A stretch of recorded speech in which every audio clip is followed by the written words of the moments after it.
All right. All right. Let's see what we got. Maybe. Good. I said you could bring the baby on the Zoom, but Alexis was smart enough to say maybe I shouldn't. Yeah. He's upstairs. All right.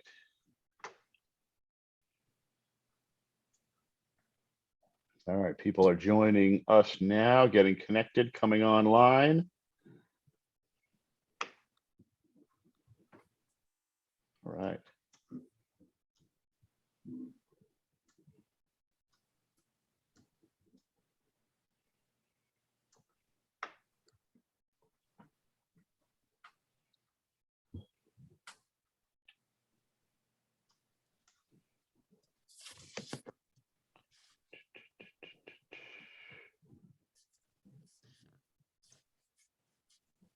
Okay.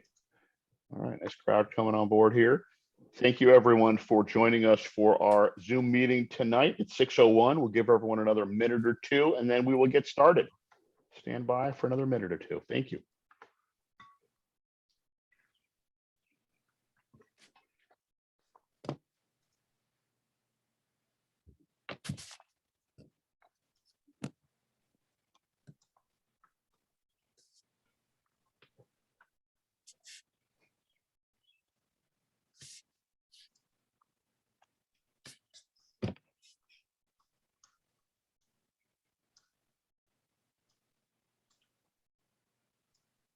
Usually give to like 6:02, 6:03, another minute or two.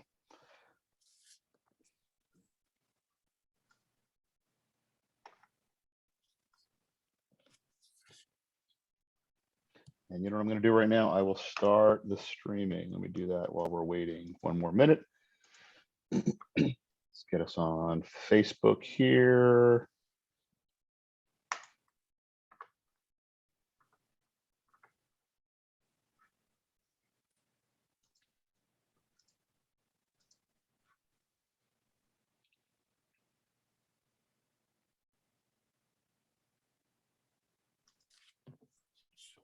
Okay, we're live on Facebook. We got our group on here at 6:02. Let's kick it off. Okay. Thanks everyone for joining us tonight. My name is Josh Shine. I'm one of the partners at Trius Lending Partners. We are going to get started here. Tonight we have with us our esteemed panelists, our esteemed guests, real estate investors extraordinaire, regardless of their experience, years, and everything, they're still extraordinaire. Torran, Burrus, and Alexis Hall, clients of ours at Trius Lending Partners, real estate investors in their own right. What our goal is for tonight is to spend a few minutes together, all of us, but mostly you all listening to Torran and Alexis talk about their experiences in real estate investing, what worked for them in real estate investing, what didn't work for them in real estate investing, and some advice going forward. Trius Lending Partners, as hopefully everyone knows, is the leading hard money and real estate investing lender in the Mid-Atlantic. We focus on Maryland and the Mid-Atlantic for the short-term hard money loans and for the long-term 30-year fixed investment property loans as well. On the bottom of your screen, a little bit of housekeeping, on the bottom of your screen is a Q&A button. Please put your questions in there throughout the presentation. Our goal is to start now, be done at 7 o'clock. We want to respect your time and everyone's time. So we don't plan on going past 7, but I do want to make sure we get to everyone's questions. So please feel free to ask any question. You know the old saying, there's no stupid question, there's no bad question, there's no wrong question. So feel free to ask away, type those questions in the Q&A there. We'll try to get to as many of them as possible. In the chat there is an opportunity to certainly network, communicate with people, chat with people, what have you. So use that if you'd like to meet people or say hello or just interact with the other people that are on the Zoom here. But the Q&A is the best place for obviously getting those questions out there. So let's kick it right off. Okay, Alexis, we'll start with you. I'd like to start giving everyone a little bit of background, I guess, on you. What is your background in real estate? What got you into this? Let's sort of take it back to the beginning, whether that was 6 months ago, 6 years ago, or whenever. What was the beginning for you in getting into real estate, and what is your background as far as full-time job, other work, whatever it is, to get you, that got you sort of started and everything? I would say I started real estate back in, can you guys hear me? Came on mute. Okay. I started real estate back in 2015. What I did was I joined Fortune Builders. I used to like to play the builder games and everything. So I joined Fortune Builders to get the background knowledge and everything. But what I found is all of my team, everyone that I've learned from and what I've built here have all been in Maryland. I then in 2017, I got my real estate license with Long and Foster, Lake Roland office. And I flipped my first house with you guys as the lender. It was really exciting. After that, it kind of just kicked the ball and got it rolling for me. I would say outside of work, I'm just a mom of 2 boys. Wait, all that. I love it. So let me go back. So prior to just getting into it and becoming a realtor, there was no experience for you before you got into the class, I guess, before you jumped into Fortune Builders. There wasn't like spent years looking into real estate or being around it or anything like that. You just said, let's do this. I want to learn. I want to grow. I want to get into something new and different. Yes, I always wanted to get into real estate. So kind of when the opportunity presented itself, it's like, I want to do this. I'm just going to jump on in and see how it goes. Okay. I like it. All right. We're going to stand by on that. We're going to get to that first property, that first flip, and how that all worked in just a second. Torran, over to you. What is your sort of entry point and a little bit of background on you and your sort of starting point in real estate, in the real estate game? We got you on mute there. I'm sorry. Yeah, I was talking on mute, but good evening, everyone. So I think my starting point was around 2008. That was when I bought my first rental as my first property as an investment. Maybe 3 years later, I got my second one. It really didn't start to really like snowball and take off until around 2020, the end of 2020, when I bought. That was actually the year I bought my third property. And then after that, I, did the kind of like the Burr method, where I would buy, rent, repair, and rent it out, refinance it. That was at that point. And so that brought me to this point where I am now today. So that first one you said was 2008, right? Yes. So that was another. We were just talking before we went live here. We were talking about the world in 2008 and how different it was. So at that point, you identified that you wanted to be in real estate, and jumped right in with a place that needed rehab, or was it a rental? So it was a rental. It was actually, it was already occupied with a tenant when I purchased it. It did need some repairs done to it, which I kind of, I didn't really jump all the way in, kind of like how Alexis, that, and that's why I kind of like tried to explain it out. Like it was 3 years in between me getting the second property. Why is that? Was that just time, life, or was there sort of a reason to be like, you know what, I'm not ready? It was a little bit of, life things, as well as, just that overall fear, like, okay, I did this, now let's just take it slow to get to the next one. But that procrastination is just a killer, though. Interesting. We're going to get back to that in a minute. I assure you that, because that's a great comment that comes up a lot. Alexis, let's go back to yours. So your first property, well, actually, let's take a second. So you did the class, the Fortune Builders, which for those of you who don't know is there's a few large sort of national training companies that teach you a lot about real estate investing. We could spend a whole hour or two on that itself. So you got into that, felt like you'd learned a decent amount of things, and then said, all right, I'm ready for my first deal. How did it go down? How did it happen? I bought it at an auction. Cool. So I had actually run into David at one of the RIA meetings, and he was telling me about hard money, how it worked. A lot of my team, that's where I met. Okay, well, I know where the realtors are. I have to meet my lenders and my contractors. And I met him there, and he was explaining to me, how points and interest and everything else works.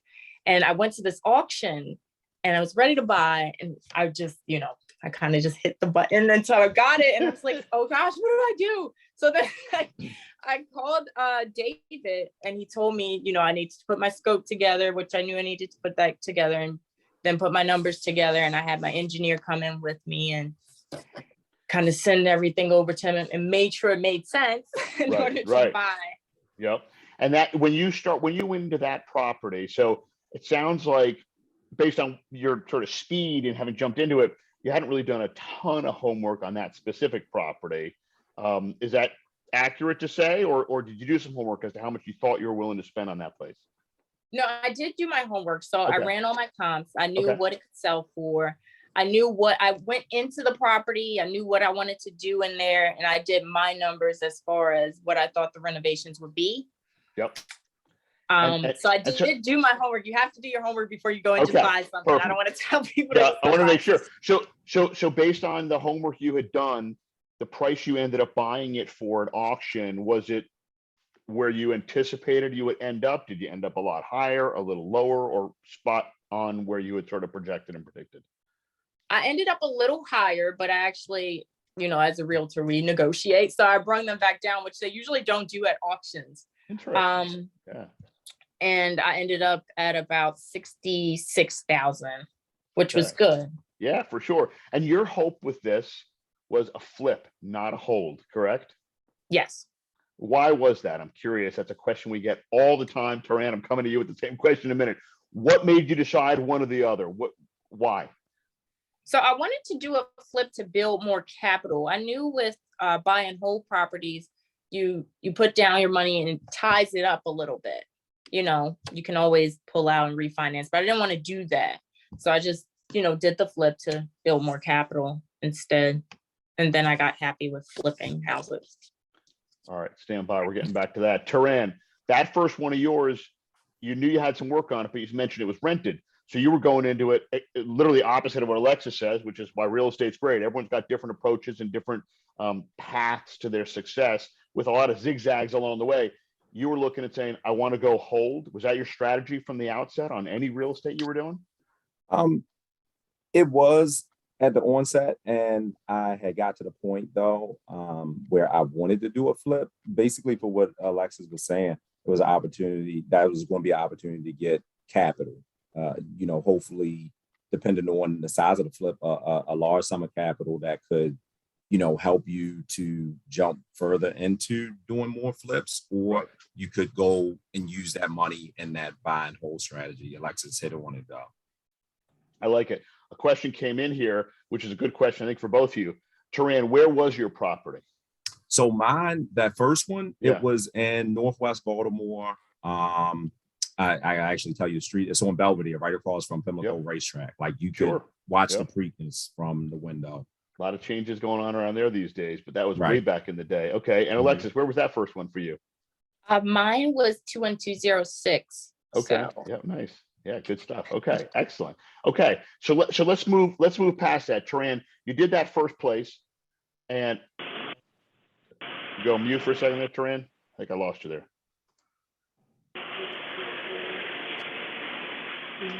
Torran, I think I lost you. Can you hear me?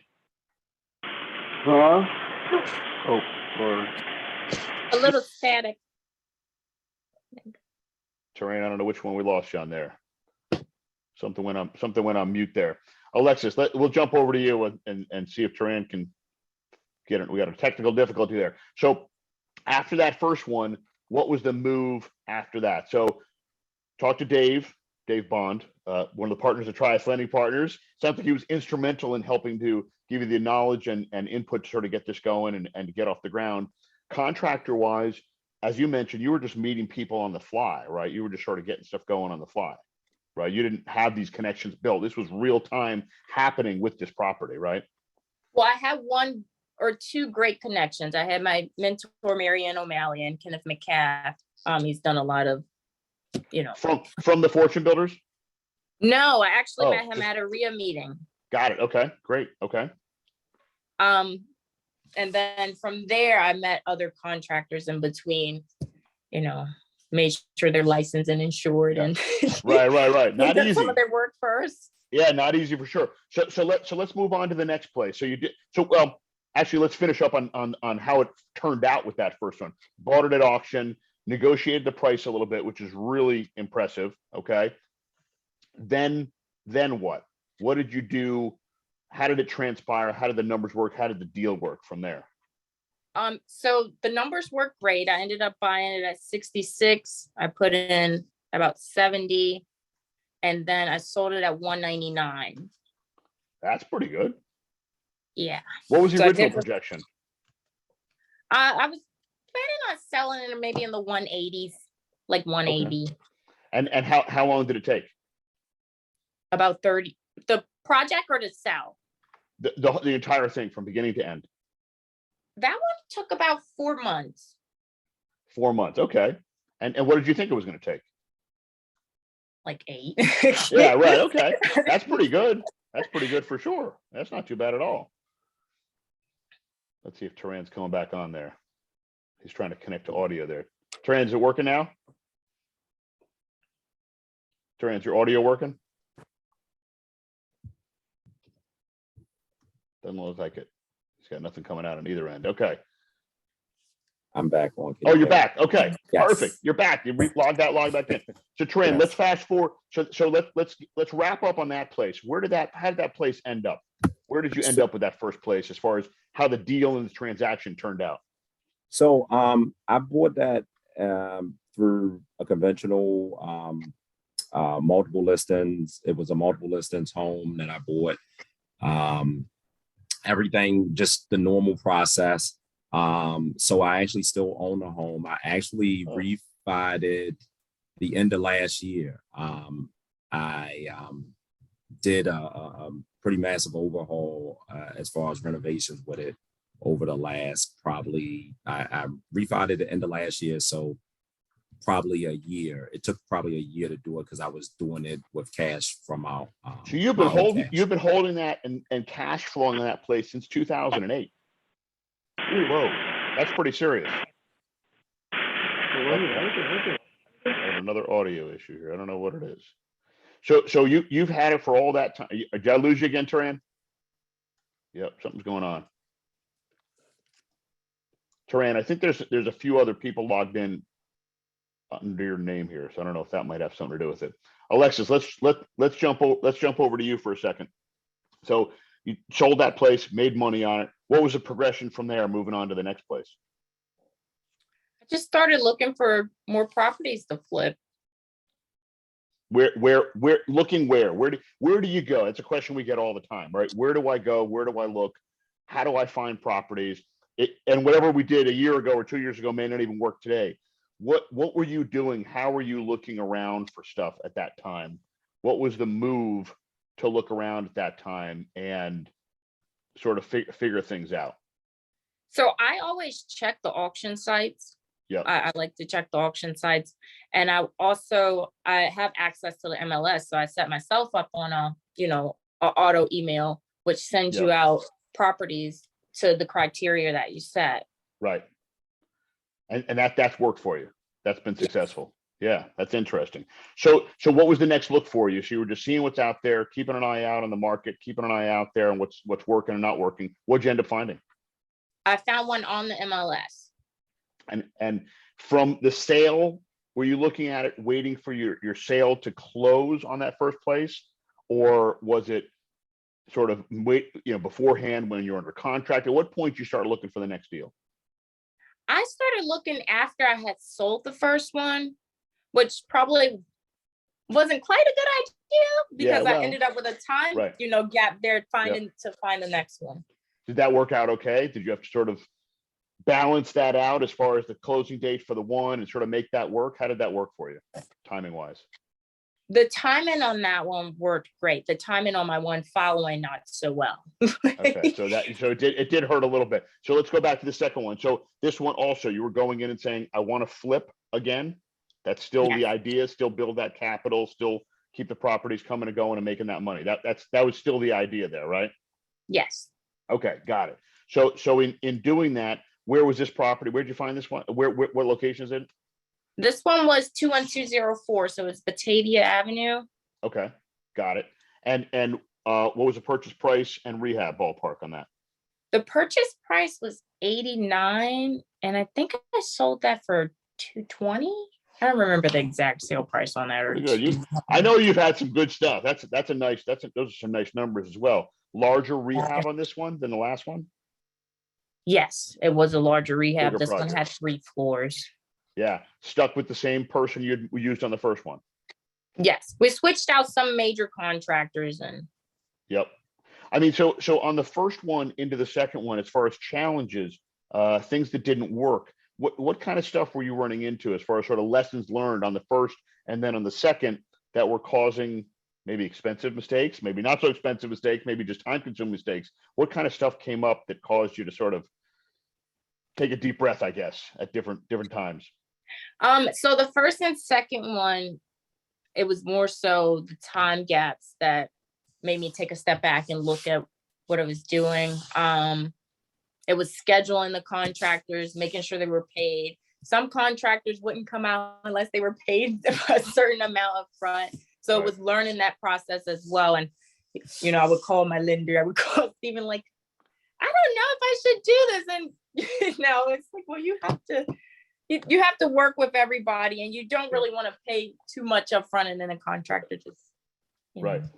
I mean, listen, that's a standard line we give all the time. Steve, Yeah. Dave, and I, and the rest of the team. That's the first thing we'll say is don't pay it up front. Yeah. So and we've gotten on the phone. I don't know if we have specifically Alexis with some of your people, though my gut is Steve probably has. But we'll get on the phone with the contractors and say, we're here. Here's how much money's set aside. Don't worry about it. We'll make sure you're covered. We'll make sure you get paid as quickly as possible. Very often, same day on those rehab draws. But the upfront thing always worries us for sure. So other than working with some of the math overall, it doesn't sound like, it sounds like you had a pretty good success with those first 2 places that it worked out pretty well. Yes, I had good success with the first 2. The next 2 were a little complicated. All right, then I want to get to those in a second. Torran, are you back with us? I am. Can you hear me? Yes, excellent. All right, so before we lose audio again, let's keep it moving. No, I think I know what it is. I dialed in on the phone this time. No problem. Too many links. Yeah. Okay. So let's run into. Yeah. That's what I was thinking. Too many things. So Torran, so you did that first place, held that for a long time. Great stuff. Sounds like pretty successful overall. Then there was that big gap you mentioned, right? Why was the gap, and what led you to break that sort of stop there and get back into it? So, like I said, like life stuff going on. I have a full-time job. I've been in law enforcement for like 26 years now. So that took up a big portion of my time. I had a son in that period of time and went through a divorce. All of that stuff kind of happened.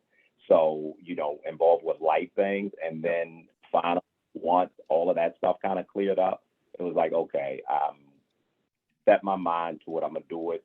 Win, lose, or draw, I'm going to do it. So I jumped in that time with both feet, and that was only 2 years ago. That's from 08 to what, 19? Is that what it was? So it was 2008, 2008. I bought a second property in 2011, and then not again until 2020 did I buy another. Yeah. So life happens, I guess, right? Yeah, definitely. And the plan, and the plan when you got back in, again, hold, flip, both. What was the plan going in?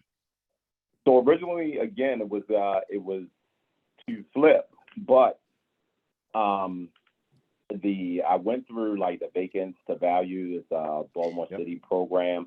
Sure. I got through the initial layers of it, but then they go to the community that are comfortable with me doing the flip, to repair the house and flip it. So they essentially denied it, and so I wasn't able to move forward with it. So I kind of changed gears to the back to the buy and hold strategy. Interesting. And on the buy and hold strategy, depending on, do you have a preference for how much work had to be done I mean, in other words, were you looking for something that's only a turnkey, or saying, you know what, I'm more interested in a full rehab, or are you sort of open-minded to say whatever comes my way, I'm good with? Yeah, it was an open-minded approach. It was based on what was going to what was that meant rehab, or if that meant that it was something that was turnkey, but it wasn't at maximum price. Right. You know, it still left some room in there for, you know, they were just trying to get rid of it quickly. So Right. that third property was a duplex, and that one was in 21216. Okay. I actually paid for it outright, and then wait the 6 months. I did a Yep. refi, Yep. took all the cash out, Yep. and bought the next 2 and then 3 properties or whatever. Wow. Okay. And do you still have that property now?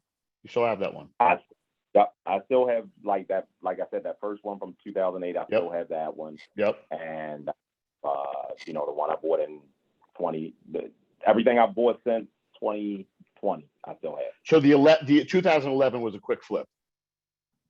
2011, no, I still have that one as well. You still have that one too. So you've got everything. So you've not ended up flipping any of these. They've all ended up being holds as you're building up the portfolio. Yeah. That's great stuff. That's great stuff. How many do you have right now? I have 10 properties right now. Beautiful. 3 multi-units, and the other 7 are just single-family homes. What's the number of doors total on the 10? So one is a 4-unit, and the other 2 are duplexes.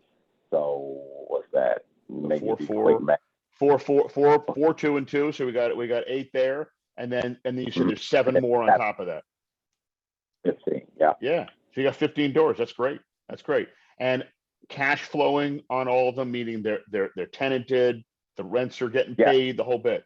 And are any of these Section 8 or just standard tenants? Oh man, we lost you again. There we go. We're good now. Got me. Yep. Okay.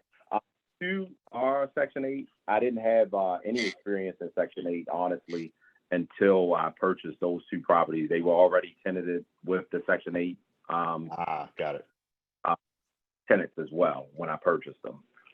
Got it. Interesting. So you weren't, again, sort of with everything we're talking about here, you weren't specifically choosing to go one way or the other. It was just as it was coming at you, as it was happening, whatever. If you're looking today for new places, do you prefer Section 8 or not Section 8, or still saying I'm open-minded to whatever is happening? Lost you again. I don't know what's going on here. Something's not working. I don't know why. Some serious technical difficulties, Torran. I'm sorry. It's the Zoom stuff. Alexis, I'll jump over to you. So you did the 2 places. Now you said 3 and 4 got a little more stressful, right? What happened on those 2? What's the story on the other 2 properties, number 3 and number 4, that caused more stress, more headache, more heartache? 3 and 4, I would say, were my hardest ones. Yeah, and that's because 1 was entirely too big, probably. Okay. And the other, I just took too long to get done. I was focusing on the bigger project, and that was me, trying to do more than one at a time. And I was pregnant doing so it didn't work out. I remember all that. Yeah. So let's go to that big one per se. So where are those 2 properties, 3 and 4? 3 is on Rose Street. Well, I probably said them backwards then. So 3 was on Rose Street and 4 was on Old Port Road. Yep. Out in Randallstown. Yep. I remember both those ones. So it was maybe biting off more than you could chew. Is that what it was, as far as the size and the scope and the scale? Was it contractors? Was it permits? What was sort of the challenges you ran into? I would say permits and chaps on Rose Street. And for Old Port, it was the size, the scope, and everything there. Yep. Got it. Okay. And contractors, again, you worked with The same. Where were you with which contractor you were working with? Who were you working with at that time? Kenneth McCabe was still my main point of contact there, but I did switch out some of the contractors on that property only because it was so massive. We were getting extremely large estimates. Yeah.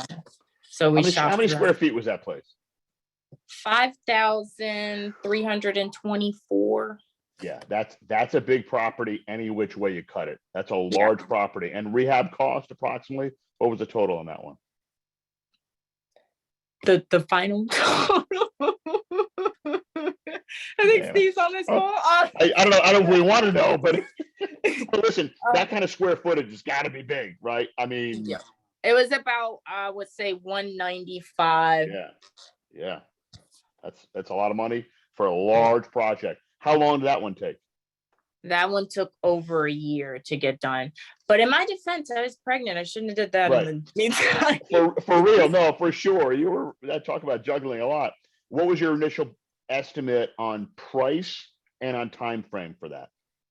Time frame, I was hoping it would take no more than 6 months. Price, I thought it would stay in my budget of 150, but it didn't do that either. Yep. It's that's a lesson we hear, people learn. It's never an easy thing to learn, and it never happens. I guess I would say you sort of have to learn it the hard way, right? That's just the way it goes, and there's no other way around it.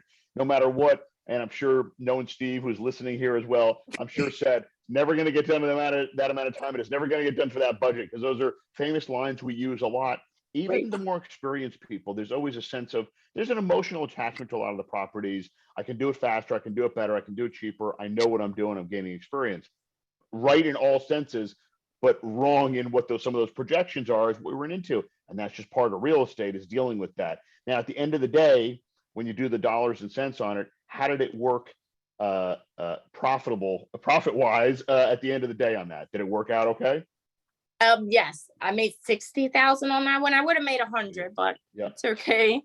Still pretty good. Listen, we don't have that many people right now who are running into flips and can make that kind of money. It's tougher to buy. It's a hotter market, not as much inventory. So there's some challenges there as well. And as Steve's giving you the thumbs up on there, he just popped in the screen. So it still worked out okay at the end of the day. So a few quick questions here. One was for you, Alexis. Let's see. How often did you need to go physically check in on the contracting work, if at all?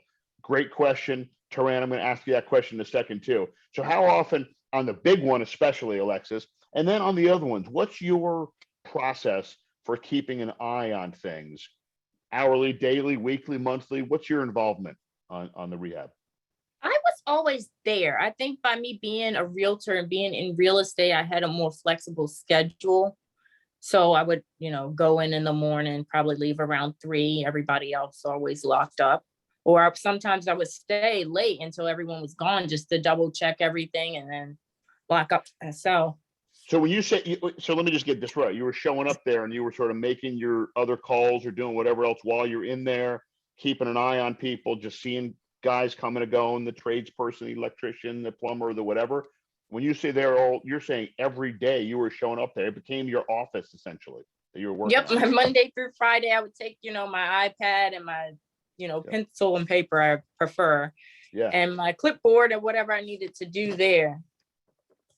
Talk about hands-on. That's the real deal. That is the real deal way to do it. And then as a realtor, if you had a showing or something else to do, you'd leave and come back. But you were really operating out of there to keep an eye on things. That's impressive. Torran, what's your experience been as far as involvement when you've had various sizes of rehabs? How often are you going and checking it out? How often are you physically on site?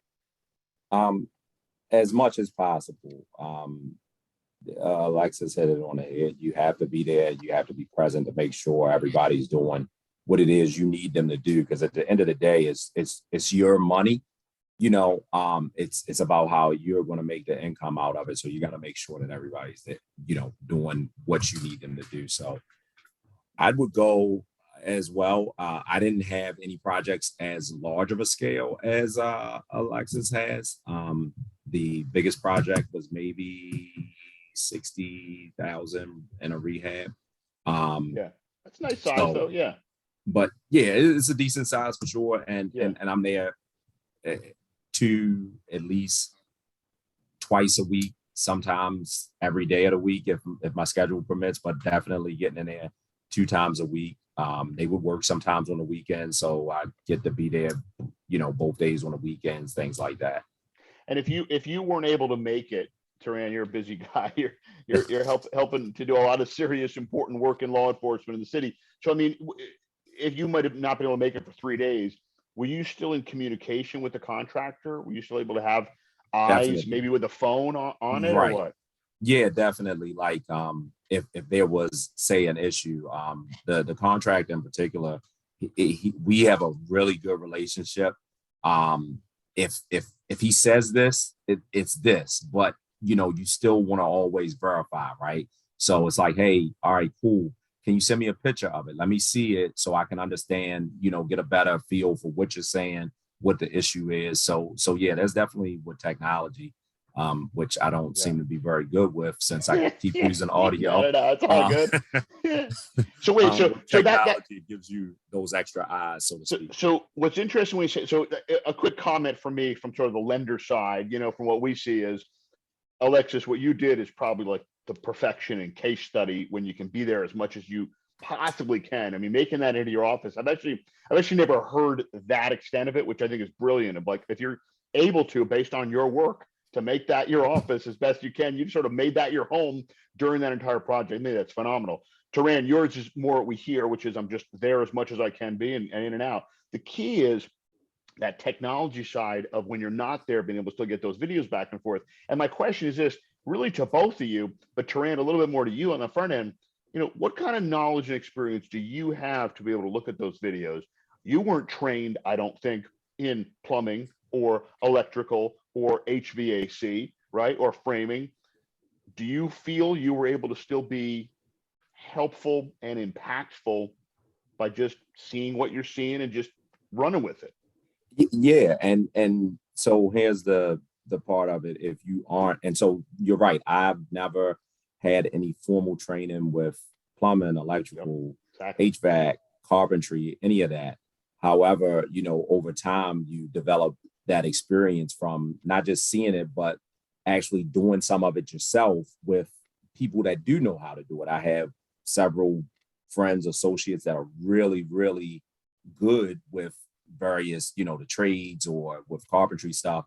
So I work with them sometimes on a project they're doing at their house, right? So now I can ask them questions. See that stuff, yeah. Yeah, and then when I get that video, if I don't know what I'm looking at, say for instance, right, I can send it to one of them. I'm like, hey, right, this guy's saying X, Y, Z. Does that make sense to you? It's like, oh yeah, I definitely see what he's saying right here, but maybe try this. So it then in turn makes me look a little more savvy if I can come back to them and say, hey, well, you said A, let's try B. And they're like, oh, wow, yeah, I never thought of that. Love that. Because we have a lot of people who say to us, it's my first time, it's my second time, it's even my third time. I don't know A, B, C, D. And we say, Steve, Dave, myself, the rest of the team, you don't have to know that. You don't have to be 20 years in contracting to understand, is the wall straight? Is the wall up? Is the sink put in? That kind of stuff. Or use and fall back on friends, relationships, other people to share the video or what have you. There's a lot of sources out there to sort of provide that help. Alexis, how was that for you? I know Fortune Builders probably taught you some of it, but was more of it just on the fly, being there and learning and seeing real time? Is that how it all happened, to know what's going on? I think it is just like how Torran said, because learning from Fortune Builders, I learned different materials. I didn't quite learn how things work and are put together and things like that. So when things would arise, like there's water coming into the basement or the sump pump's not working, I relied on my plumber, HVAC, electrician. My engineer Buck was always there. If I had a question or if I didn't know, I would call one of you guys. Right. Absolutely. Yep. And then whenever it was, something like that come up, we would take pictures, send it around to figure out the best solution for that. Yep. Just as he said. That's what we have a lot of, and that's again one of the things where I think at Trius Lending we're again, above and beyond, we're getting involved in those questions. We're getting involved in helping to figure out and solve those problems. Recently, Steve went down and met with a contractor and the client, spent 2 hours walking the property and reviewing everything going on. That's part of what sometimes needs to happen depending on levels of experience. Let me shift a little bit. Another question that came in: websites, apps, where are you finding properties? Where would you look now? Where do you look now? Alexis, why don't you start that? And then Torran, I'll ask you the same question. I always start with the auction sites. I know a lot of good ones down here are AJ Billen, Ashland. I always go to one house at a time auctions. Yep, sure. Yep. There's Hubzoo, there's X Home. X Home's a little more complicated. Those are a lot of different auction sites. I do the MLS with auto emails because as soon as something comes on, it comes straight to your email. You can review everything about the property there. So you set parameters that are sending that email to you. Is that what it is? Yes. Yep, got it. And so your success record or track record with any one of those sources over the others, it sounds like auctions has been your primary source for the most part. How about wholesalers or just straight up word of mouth? Have those been valuable to you, or really auctions and MLS, which it sounds like is a big part?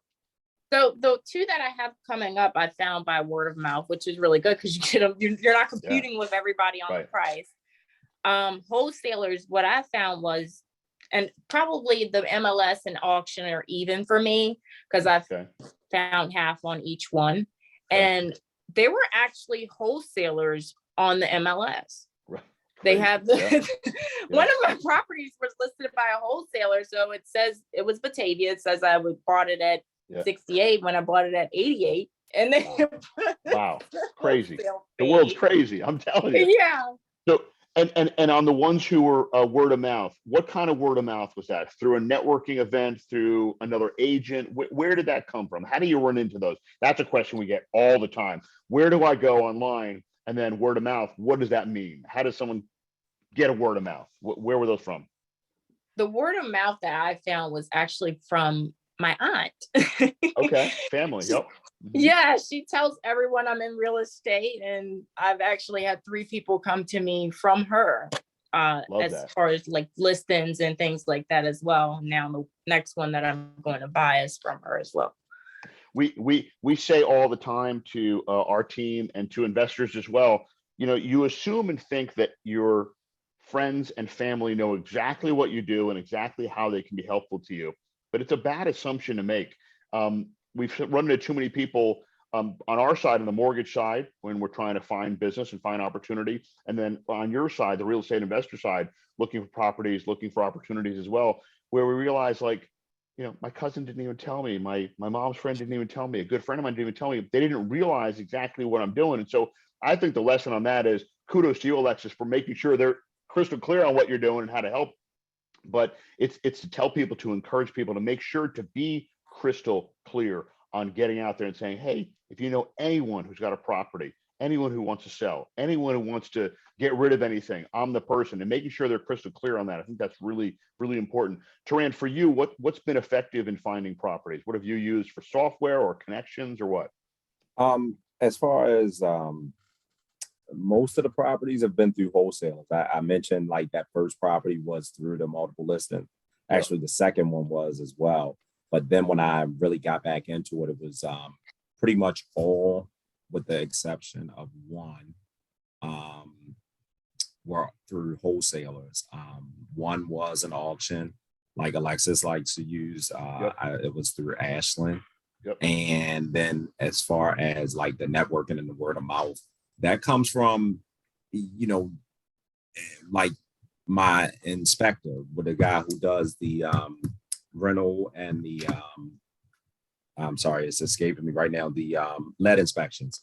He is into real estate investing as well. Sure. So like that was a word of mouth kind of referral where he would send me periodically like houses that he comes across, whether that's through different wholesalers or what have you.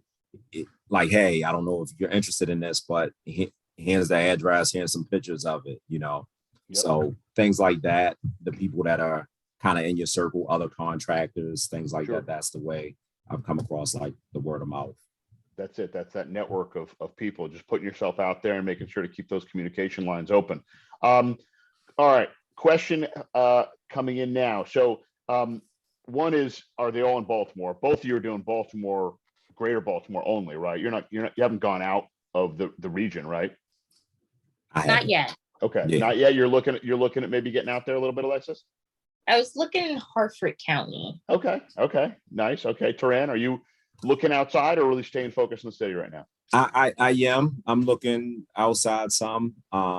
Haven't ventured yet. Haven't made a decision on where. Again, it kind of comes back to the best deal, and then making sure I understand what their regulations are with the rentals and things like that, and any kind of inspections and stuff. Sure. Another good question. Do you scope out the neighborhoods, driving for dollars? I guess what kind of hands-on are you doing when it comes to different neighborhoods and sort of driving around, or is that not really what you're doing a lot of? So for me, I'm gonna say no. I had this, and this was again a part of the fear that holds you up from doing it, right? I would be in a neighborhood, especially even and specifically with buying homes, right? I think the neighborhood is less likely to matter than it is with a fix and flip. And the reason being is that I'm in these neighborhoods and I'm like, I don't know. I don't know that I would live here. But if you look, you see people living in all the other houses though, right? So it's like, just because it's not for you doesn't mean it's not for somebody. So the short answer to that is no, I don't. I don't necessarily scout out the neighborhoods. It's just about the deal and, making sure that the inside is nice, actually, Right. Alexis, what about you? Is that something you've done? I have done that. So when I originally started in real estate, I wanted to do wholesaling to build capital, and it didn't work out for me as well. So I do not drive around the neighborhoods anymore to look for vacant houses. If I'm in the neighborhood and I see them, I might write it down because I've started going to the tax sales to see if they're on the list. And if they're vacant, it's a better chance than if they aren't. Right. So I do write down the address and take a peek on there. When I'm flipping properties, yes, I definitely go and check the neighborhood out daytime and nighttime. Absolutely. That's key. Yep. That's key. Yes. So my third property I bought was on Rose Street, and I think I bought it in October, so close to the winter time. And there were no people really outside. And then when the summertime came, all these people were outside. And I was like, oh, okay. Yeah. So I definitely do look at the neighborhood before I buy in order to do a flip. Yes. Would you, on Rose Street, in hindsight, would you not have done that deal had you been out there in warmer months, seeing what's going on after hours? I don't know. I got that at a really good price. Yeah. It's funny because we know it. We had another deal on there. We know Rose Street very well, so it was one of those challenging ones. Funding, another question that's come up. Obviously, I'll shamelessly plug Trius Lending Partners as helpful in funding Alexis and Torran, but I will say we haven't been with you guys in the beginning. We haven't done every single deal, and we're not here to promote Trius Lending Partners. We're here to talk about what is the realities of how this stuff works. So, Torran, refresh everyone's memory. What was your funding? What did you do for funding on those first few deals, and then after that? And then Alexis, same question to you. So the first couple of deals back in 2008 and 2011, those properties are actually in my name, are deeded in my name, not my company's name. So I was able to go like the traditional method through like a credit union to fund those. Then once I got back in with the more aggressive strategy, I used Trius Lending Partners. Love that. Sounds like a commercial, right? Exactly. We're gonna record that clip and use that. Alexis, what about you? What was funding when you first started, and has been funding since then? Any creative other alternatives? What are you doing out there? I actually have been with you guys the entire time. That's true. With meeting Dave and going from there. Yep. Okay. Yep. Yeah, I think that you guys are a great company, and you Well, you thank you. know the market, you know the knowledge. Even if I'm getting ready to make a mistake, Steve corrects me. I've always been approached by other lenders, but I find it, more convenient to deal with you guys. The knowledge is there. You can email anytime you guys get back in a timely manner and everything. So I appreciate that, and that's we didn't pay them for this plug, but I no, appreciate it. And it's funny, with both of you, I know you've had extensive meetings and conversations with Steve on site at properties. Some of them probably pretty energetic, enthusiastic meetings, as Steve can sometimes be, if you know what I mean, right? And the follow up and the follow through with me, with Dave, with the rest of the team, as you said, Alexis, calls, texts, emails, Torran, you and I. What's up? Just constantly communicating. That's really that we think that's our value, right? Is really that sort of additional relationship, hand holding. Is this a good area? Is this not? What are you thinking? Are you crazy? Are you nuts? Here's how we see this. We've got 300 plus properties out there in mostly the greater Baltimore regions. We see a lot, we know a lot, and we want to always impart a lot of that wisdom and experience on everyone. As we're starting to get to the end of our time here, I want to jump into what always seems to be like an important question for anyone and any people who come on these Zooms and any conversation, really Steve or Dave or I or any other member of the team has, is sort of lessons learned, right? I guess I say a two-part question, right? And we can hit them separately. The first part is most important lessons learned, key crucial elements, one or two or three things. The second part, I'll give you the heads up on it now, is if you were starting today in real estate, in investing, what would you do? How would you do it? So let's table that one for a second and start with the other question, which is important lessons learned from your experiences, from your successes, and from your failures, of course, which is always where you learn a lot. Coulda, shoulda, woulda. Have the opportunity to look back now and impart some of that wisdom of hindsight on some people listening here and watching. What would you say you've learned that can be helpful to people, Torran? I guess trust but verify, right? Whatever information you get, always there's a way to verify that this information is accurate. You should always do that.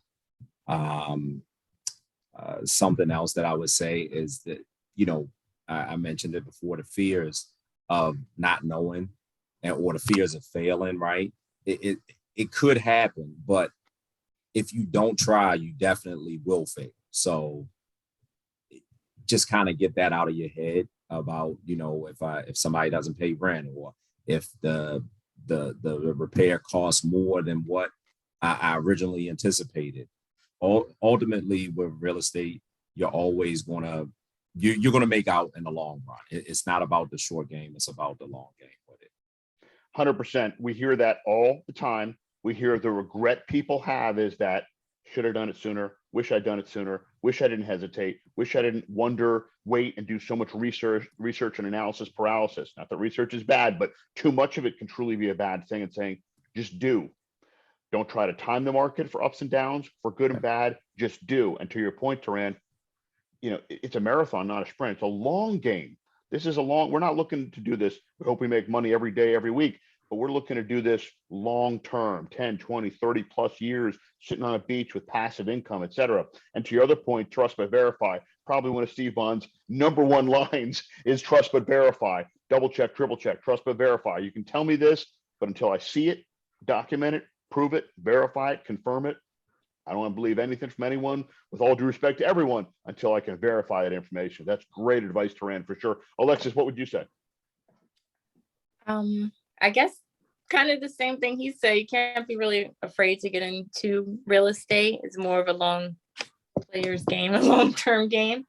I would always say just do your homework, double check, and yeah. Love it.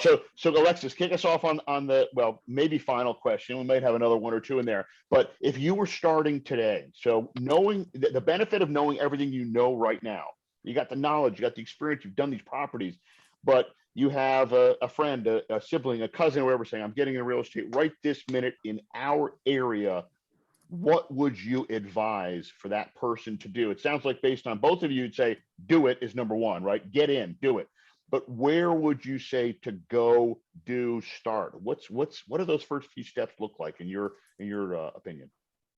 In my opinion, if I had to start today, and I actually do have a couple cousins that are starting, I would come up with more of a strategy than what I've done. So I've told them maybe, hey, do 2 flips, buy a rental. So you're still building passive income as you're building your capital in order to get in.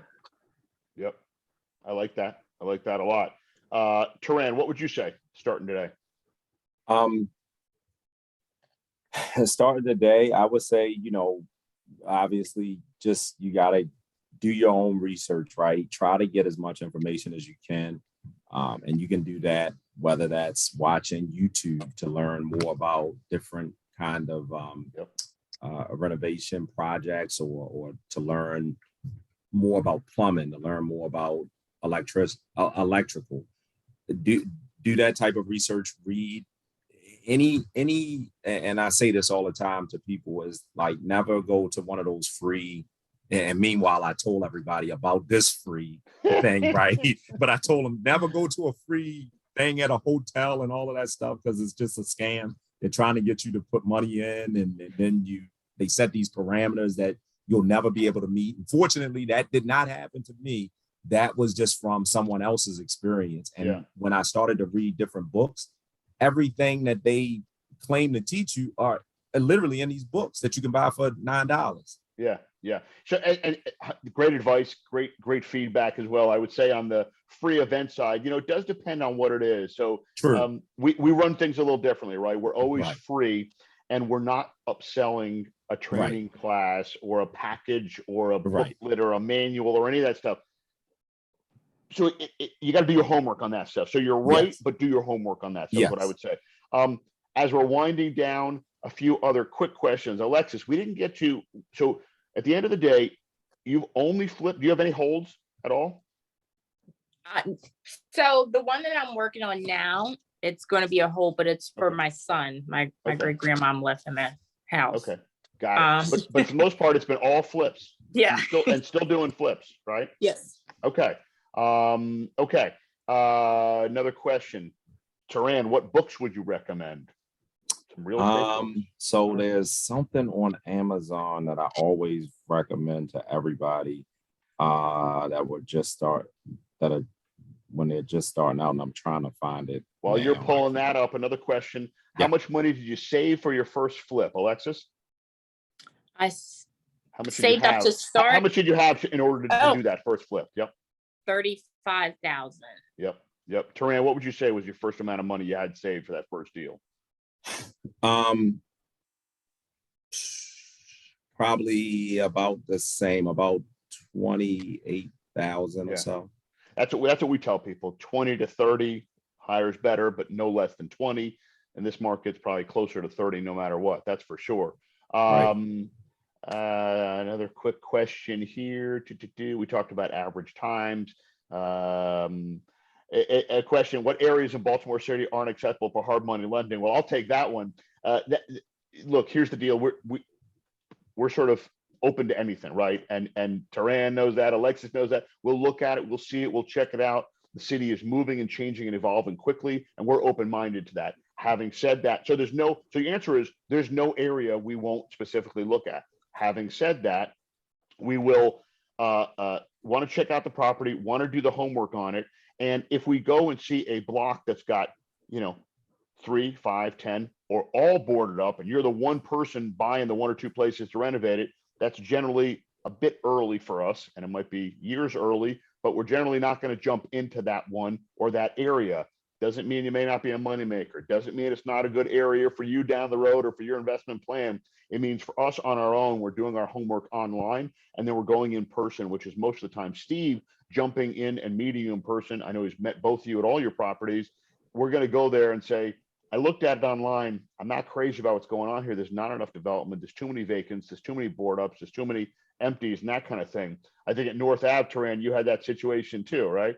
With Steve. It was Biddle Street. Or Biddle, Steve, okay. Yeah, right, yeah. So he was like, nope, not going to do it. So, and in that situation, in looking at it in the front end, Steve, I know I was in the office there, and he's like, I don't know about this one. called you up, it's you, and the same thing would happen with Alexis for sure. All right, Steve's going to say, I'm going to go check it out. It's Torran, it's Alexis. Let me see what's going on. I want to get my eyes on it. Steve's visiting properties all the time. Let's see what's going on. Maybe, and this has happened with us in the past, maybe we missed something.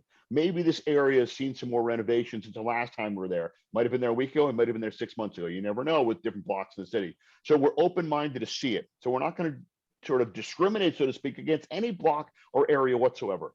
But once we're there, we're going to make those decisions for what makes sense for us and our risk tolerance.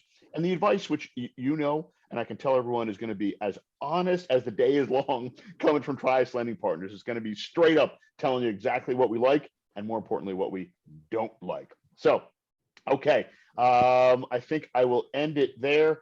Out of state, are we lending out of state? Anyone interested in investing in Cleveland, Ohio? We are doing the 30-year fixed loans out of state. Our hard money loans we do only in our region, but our 30-year loans we do nationally. So Caroline, we would be happy to help you there. Okay, it's 7 o'clock. I like to respect everyone's time, and I appreciate Torran, Alexis, you both jumping on and spending the time with us tonight. Thank you, everyone else, for being on and listening in. Some great questions, some great interaction here.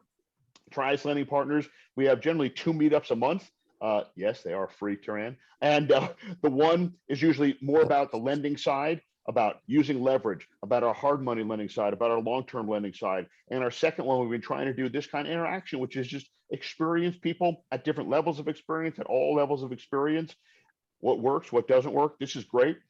Someone with some holds, someone with some flips, varying levels of experience, got in a long time ago, got out, took a break. Really great experience levels and great knowledge to impart upon to newbies, to people who are getting into it or getting back into it. So I think really helpful in that sense. We're always happy to be a resource to anyone to help answer any questions about any type of situation. That's really our bread and butter, is being helpful. We certainly hope there's some business down the road from it, but we're all about being helpful first, finding the business and the relationship and the growth second down the road. That's how we conduct ourselves always. Alexis, Torran, have a wonderful night. Thank you both. Hope to see you again soon in person. And Yeah. everyone, have a great night. Thank you all. Thank Thanks. you. Bye. Good Good night, night. guys. Thanks. Take care. Bye-bye. You too.